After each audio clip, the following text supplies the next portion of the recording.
vraies voix Sud Radio, le coup de projecteur des vraies voix. Ma question là-dessus, elle est simple. Est-ce que vous envisagez aujourd'hui une candidature, par exemple, à la prochaine élection présidentielle? Il y a une alternative à la guerre. Désarmer l'Irak par les inspections. Et c'est un vieux pays. La France d'un vieux continent comme le mien. L'Europe, qui vous le dit aujourd'hui. J'ai l'honneur, Monsieur le Président, d'engager la responsabilité du gouvernement. Cela n'a pas été compris par tous. Je le regrette. La guerre au Proche-Orient, si nous ne créons pas un État palestinien, je vous garantis que le cycle de guerre continuera. L'indépendance de la France et de l'Europe ne doivent pas être négociables. Mon verre est petit, mais je bois dans mon verre. Non, ce serait absurde de ma part de vouloir m'inscrire comme ça, venant de nulle part, dans le jeu politique. Dominique de Villepin en tête du tableau de bord IFOP, fiducial des personnalités préférées des Français. L'ancien Premier ministre y fait son entrée avec 53% d'opinion favorable et égalité avec Édouard Philippe. Il s'est distingué ces derniers mois par un discours pro-palestinien qui le singularise à droite. Alors parlons vrai, est-ce que Dominique de Villepin devient un présidentiable potentiel avec ce sondage? Et à cette question, de Villepin, personnalité politique préférée des Français, est-ce grâce à ses positions pro-palestiniennes? Vous dites oui à 53%. Vous voulez réagir? Le 0826 300 300. Et vous l'attendez tous, il est là bien entendu, oui. Frédéric Dabi, directeur général de l'IFOP. Bonsoir Frédéric Dabi. Bonsoir Cécile, bonsoir Philippe, bonsoir à tous. D'avoir accepté notre invitation, comme le veut la coutume en tout cas chez les vraies voix. Racontez-nous un peu ce sondage incroyable.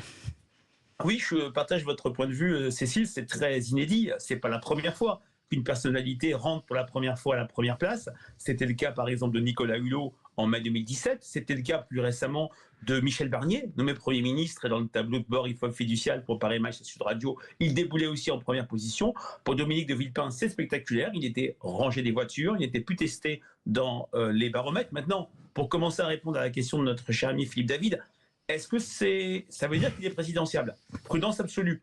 La popularité, ce n'est pas du vote. Pendant très longtemps, les personnalités les plus populaires, je pense à Bernard Kouchner, je pense à Simone Veil, n'avaient jamais gagné une élection sur leur nom. Donc bien sûr, prudence, mais effectivement, la performance est assez spectaculaire. Surtout que Dominique de Villepin fait bouger les lignes. Il est presque plus populaire à gauche qu'à droite, 56% de bonnes opinions à gauche, une majorité très forte chez les électeurs de Jean-Luc Mélenchon. On voit à quel point, et là je partage votre point de vue, manque la question palestinienne que des questions internationales qui intéressent désormais massivement les Français. On le voit dans nos enquêtes pour Sud Radio, Fiducial et Paris Match à travers les conversations des Français, font qu'il devient un acteur plus familier. Les Français l'avaient oublié, il a quitté le pouvoir, rappelez-vous, en avril 2007, après la victoire de Nicolas Sarkozy. Il revient par la grande porte, mais attention, la popularité, ce n'est pas une élection, la popularité, ce n'est pas une vote, et à bien des égards, on peut se demander si cette popularité n'est pas une popularité de papier. Pourquoi faire? Qu'est-ce qu'il peut faire avec ces 53% de bonnes opinions, sans parti, étant extrêmement clivant et n'évoquant que les questions internationales? Avoir une voix qui compte dans ses prises de parole. Oui, c'est vrai qu'il crée, vous avez raison, il crée de la distinction par rapport à d'autres leaders. D'ailleurs, il a un soutien fort de la France insoumise, qui est très fortement sur le créneau pro-palestinien. Parfois, on dit même pro-Hamas, avec le refus de caractériser les événements du 7 octobre comme des actes terroriste qui a coûté à la France insoumise en termes de popularité et à son leader Jean-Luc Mélenchon. Mais en tout cas, oui, Dominique de Villepin revient par la grande porte, et quand on a écouté vos différences sonores, beaucoup de Français ont en tête ce fameux discours en 2003 au siège des Nations Unies, quand il a parlé de la France, ce vieux pays qui avait tout fait pour éviter la guerre en Irak. Philippe Bilger. Je ne tirerai pas de conclusion définitive de ce très bon classement de Dominique de Villepin. D'abord, c'est un homme qui ne vit que sur le souvenir de ce discours à l'ONU. Il y a 20 ans. Deuxième élément, récemment, et Frédéric a totalement raison, je distinguerai absolument le succès médiatique, puisqu'à un moment donné, une autre évaluation l'avait situé juste derrière Mélenchon, du succès politique. Et là, il n'engrange apparemment aucune voix pour sa propre cause. Troisième élément, il fait partie de ces êtres qui tout à coup reviennent dans l'espace et avec de brillantes irresponsabilités, et elles plaisent beaucoup aux Français parce qu'avec un apparent parler vrai, il propose d'apparentes solutions mais sans jamais donner les clés du problème. Donc je ne crois absolument pas que Dominique de Villepin puisse être un rival, par exemple, pour Jean-Luc Mélenchon. Il en aura d'autres peut-être au sein de son propre camp. Frédéric Dabi, c'est vrai qu'avec l'élection au suffrage universel du président depuis 65, il faut avoir un parti. Et franchement, De Villepin n'est pas le candidat naturel de LFI.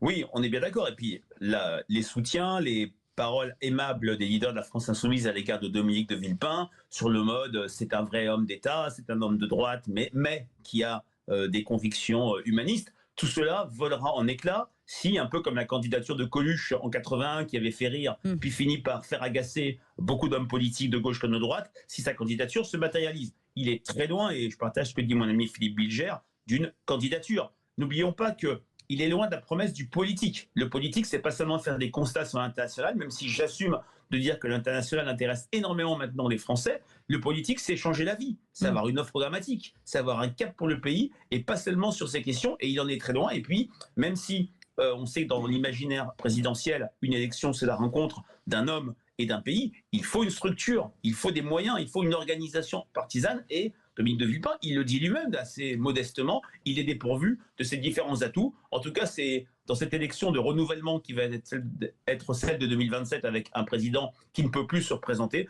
voilà un candidat potentiel ou quelqu'un auquel les Français pourraient penser. Est-ce que c'est une prise de guerre d'abord pour la gauche, qui est important puisqu'il vient de la droite, et est-ce qu'on pourrait imaginer aussi qu'en cas d'élection d'un Mélenchon, on puisse revoir de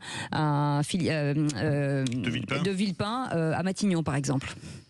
Ça fait quand même beaucoup de si.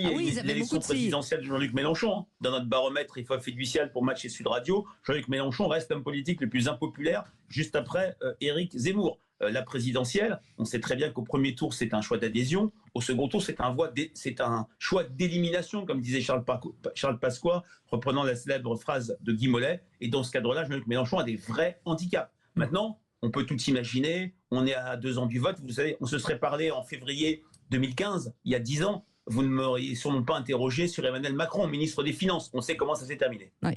Bruno Pomar veut réagir. De Villepin du gaullisme au mélenchonisme, c'est un titre que j'ai vu sur un journal.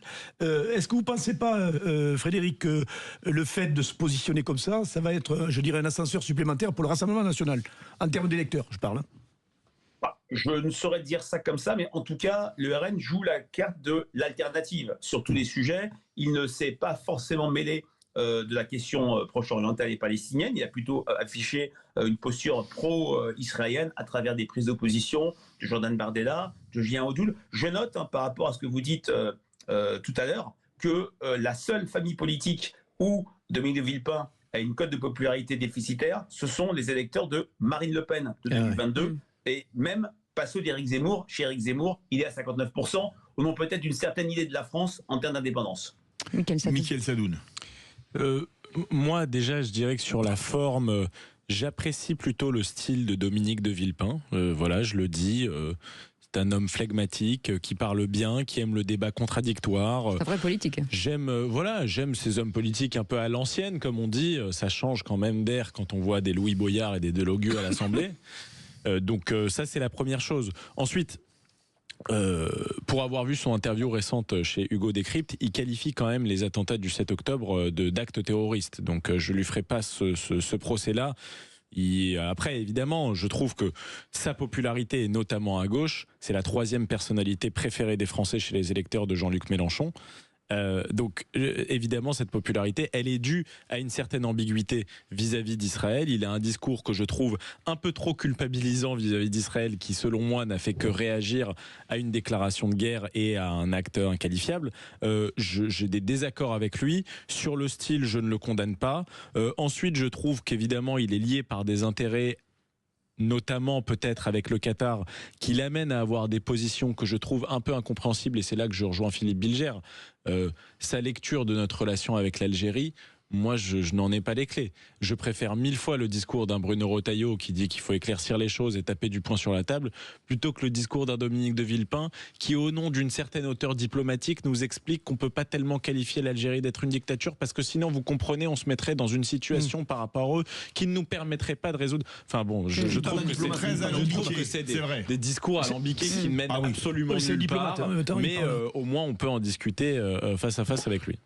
Frédéric, adorant me contredire moi-même dans le cadre d'une émission, est-ce que tout de même si je ne rejoins pas le propos de Cécile, je n'ai pas l'impression que c'est une prise de guerre. C'est lui qui, par sa subjectivité et son parler, s'est imposé en quelque sorte aujourd'hui comme un chouchou à gauche. Mais est-ce qu'il peut représenter pour LFI par exemple profondément une alternative à ce que Mélenchon pourrait avoir de désastreux puisqu'il serait battu au second tour par Marine Le Pen? Je pense quand même, Philippe, qu'il ne sera jamais un candidat de substitution à Jean-Luc Mélenchon pour LFI. Si Jean-Luc Mélenchon ne se présentait pas, il y a d'autres leaders. D'ailleurs, Jean-Luc Mélenchon est sur une ligne. Est-ce qu'il est sincère ou pas? Personne ne peut le dire. Pour dire remplacez-moi, faites mieux. Il cite souvent Clémence Guettet, Mathilde Panot, Manuel Bompard. Dominique de Villepin, je le dis, s'il entre dans l'atmosphère comme un candidat potentiel, il sera lâché immédiatement par LFI, qui rappellera que c'est un homme de droite, que c'est l'homme du CPE, que c'est quelqu'un qui a déjà été au pouvoir et qui n'a pas changé la vie. Enfin, on sait très bien qu'on est sur de la posture. Maintenant, tout est possible pour lui comme de très nombreux candidats. Et je le répète, quand on est sur une élection de renouvellement, je pense à 95, je pense à 2007, je pense à 2017, parce que François Hollande n'a pas pu se représenter, il y a beaucoup de velléités de candidature sur le mode « pourquoi pas moi ?» Maintenant, il y a une popularité qui est forte, mais je le répète, une popularité, ce n'est pas une fin en soi. C'est une ressource, mais ce n'est pas un sauf-conduit électoral. Je rappelle souvent que Nicolas Sarkozy, avant son élection dans le baromètre fiducial Paris Match Sud Radio, avait 48% de mauvaises opinions. Mais les bonnes opinions, c'était des croyants, c'était des gens qui étaient prêts à voter pour lui. On teste, on verra si dans quelques temps, dans une enquête pour Sud Radio, on teste en attendant son vote présidentiel Dominique de Villepin, le score sera peut-être beaucoup plus décevant que cette première place. Mais de Villepin, s'il veut être candidat à la présidentielle, il est obligé de se dévoiler d'ici peu, parce que comme l'avait fait Emmanuel Macron dès le mois d'août 2016, de mémoire, il faut qu'il crée son propre parti. C'était En Marche, là il faut qu'il crée, on est à 2 ans de l'élection, parce qu'il faut trouver 500 signatures, il faut trouver des financements, etc. Il est obligé de créer un parti dans les 6 mois qui viennent. Dans les 6 mois, dans l'année qui viennent, peut-être. Et puis n'oublions pas, Philippe, les Français très inquiets sur des questions internationales, très polarisés par la dette, par le pouvoir d'achat, ne supporteront pas, je pense, les querelles d'appareils, les luttes politiciennes, et qu'on commence la course à la présidentielle maintenant. N'oublions pas, nous sommes le 25 février, nous sommes encore dans le mi-temps du mi-mandat. Le mi-mandat du président Macron a commencé le 25 octobre. On est encore dans un temps que les Français, pour lesquels ce n'est pas un temps présidentiel, même si je pense, et je me contredis moi-même, comme dirait Philippe Bilger, qu'on est dans un moment particulier où les Français ont été très frustrés de l'absence de campagne en 2022. Je pense qu'ils veulent du débat sur des grandes questions, parce qu'il y a des sujets où, contrairement à ce qu'on croit, il y a beaucoup plus de communs, de constats identiques faits chez les Français. Et la crise du politique, c'est aussi une crise de l'écoute entre une classe politique qui se déchire et des Français qui sont sur de très nombreux sujets, insécurité, immigration, service public, très proches dans leur constat. Un petit dernier mot, je rebondis sur ce que disait Mickaël Sadoun il y a quelques instants. Est-ce qu'il ne bénéficie pas aussi de cette image des grands politiques de l'époque qui peut-être nous manquent aujourd'hui? Mais vous avez raison, Cécile. Je pense qu'il réactive l'image de Jacques Chirac. Ça a été un très proche de Jacques Chirac. Il y aurait conseillé la dissolution. Et on se souvient que Bernadette Chirac appelait Dominique de Villepin Néron. Donc ce qui est un sobriquet un petit peu difficile, mais c'est quelqu'un qui rappelle la politique d'avant et puis qui a de l'élégance, du charisme, une certaine flamboyance. On connaît le film qui a été tiré de son passage au Quai d'Orsay, qui s'appelle d'ailleurs Quai d'Orsay. C'était une bande dessinée, puis un film. C'est quelqu'un qui séduit beaucoup de Français par sa personnalité, par sa flamboyance, mais une élection, c'est du sérieux, une popularité, on peut peut-être se laisser aller. Merci mille fois, Merci Frédéric beaucoup. Dabi, Merci. directeur général de l'IFOP. C'était bien, très sympa de finir cette émission avec vous. Vous revenez comme vous voulez, Frédéric, vous le savez, Avec plaisir. autour de Avec cette grand table, plaisir. pour le qui c'est qui l'a dit, entre autres. Merci beaucoup, Philippe Bilger. Merci beaucoup, Mickaël Merci Sadoun. Merci beaucoup, Bruno Pomar. Merci, Philippe David. On vous retrouve à 20h pour les le vrais foot. voix du foot. Et il va y avoir un gros menu. On va parler évidemment de la dernière journée de Ligue 1. Et on va beaucoup parler de l'ambiance en termes, vous avez vu la vidéo quand même, entre le Nasser, Textor, etc. Et ensuite, une demi-heure de spécial arbitrage avec le scandale qu'a fait Pablo Longoria, le patron de l'OM, suite à l'arbitrage lors de Auxerre-Marseille. Et dans un instant, on va parler des fleuristes et de l'emploi. C'est dans un instant, jusqu'à 20h. À tout de suite. Trade.